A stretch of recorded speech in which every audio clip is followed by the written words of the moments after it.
Hi, happy Saturday.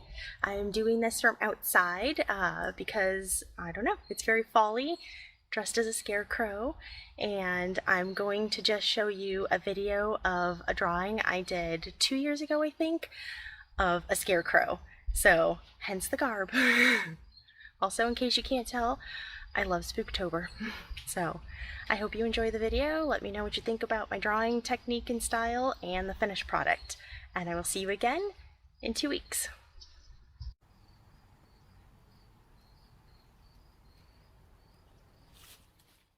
Two years ago, I was trying to decide what I wanted to do on my doodle board for Halloween and thought a scarecrow would be cute and fitting for the season.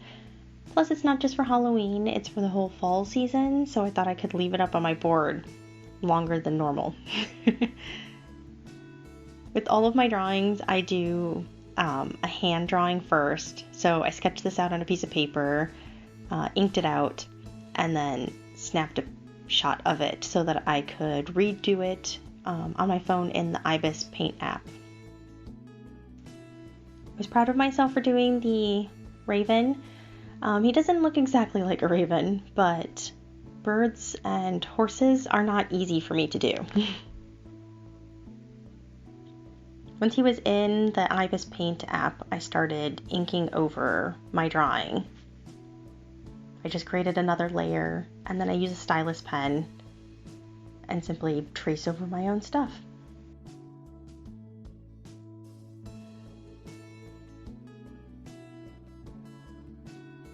And I had to keep pausing to make sure that it's looking good on the other layer. I stayed on the layer for the most part for a little bit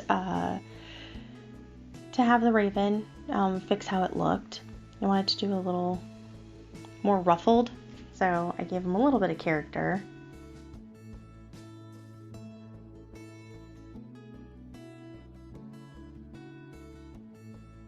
Then I started adding some color.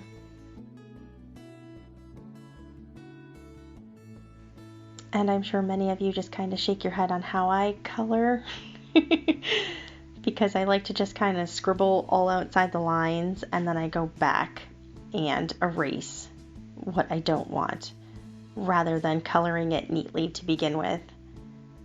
Why do you do this, Nikki? I don't know. It's kind of fun, I guess, to just scribble all over a page but then clean it up.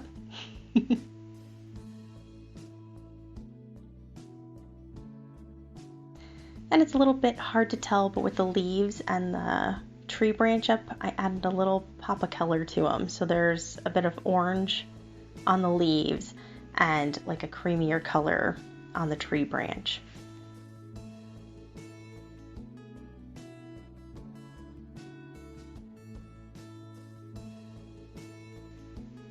And then I colored the jack-o'-lantern, making it look like he had a candle inside, so he was glowing. Which is funny because I don't carve pumpkins, I like to paint on them. They're just too messy in my opinion. Plus they last a lot longer if I just paint on them and then let the squirrels and bunnies gnaw on the back.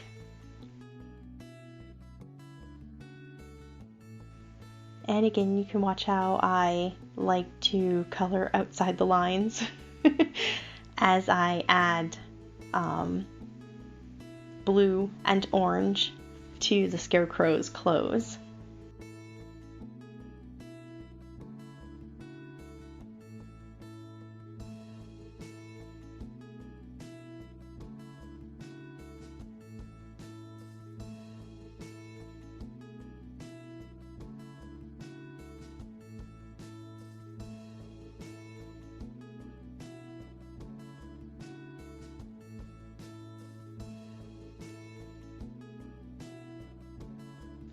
Add a little bit of shade to give depth to his jacket.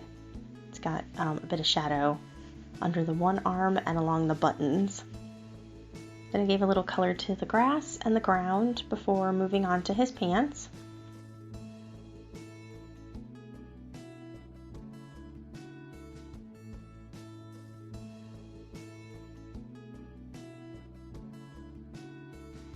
Coloring all the straw, give it a little yellow.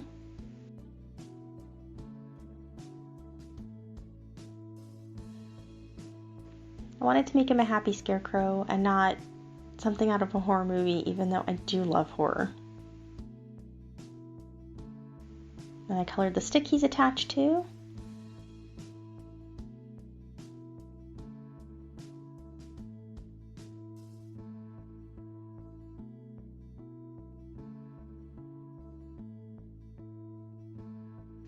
And started on the raven. I made it like a dark purpley black just because they do have a sheen to them. Also, I didn't want to make it pure black. It would hide all the lines that I had done. Then I was deciding on background.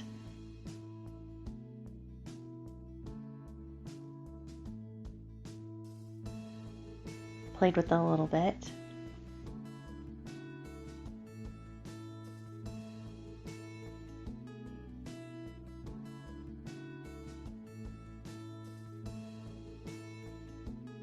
I didn't like the gray. It kind of hid the bright colors of the Scarecrow and the jack-o'-lantern. So instead I went with coloring them different layers. And then I erased my cannibal bananas that I had written up in the corner when I had done the sketch and changed it with Happy Halloween. Later, I redid this, at least the background anyways. I redid the background. On one, I made the background a solid white rather than have color to it, because I was thinking that it could be used for greeting cards or a shirt or something like that, which then made me think of the fact that I do have a Redbubble account that I don't use very often, but this image is up there on it, and I'll put a link below in the descriptions. So then I went back in again and I made the background transparent, and I changed the Happy Halloween to Happy October, and then I put that up on Redbubble. So if you like the image, you can always get it on there. I think I've had one purchase of somebody buying it as a sticker, which is super cool. I still think it would make a really cute greeting card cover. And as a bonus, here's a picture of my finished doodle board at work from 2 years ago. Let me know what you think of it.